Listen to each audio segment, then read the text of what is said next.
Ms. Chandra. Thank you, Mayor. I'll try and keep this brief.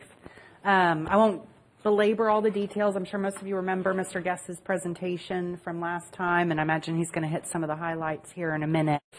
But the thing is that these deadly infections, there's something we can do about it. And what we can do is call on governmental representatives that are higher up the chain of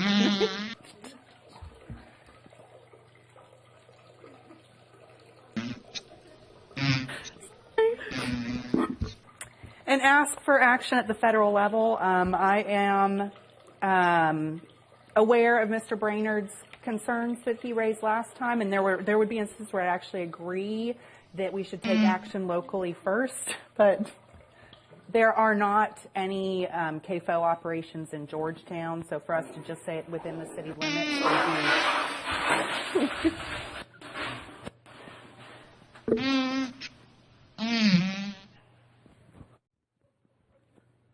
would be an empty gesture. So, and also these diseases don't know any boundaries. So a state-by-state approach would just mean that the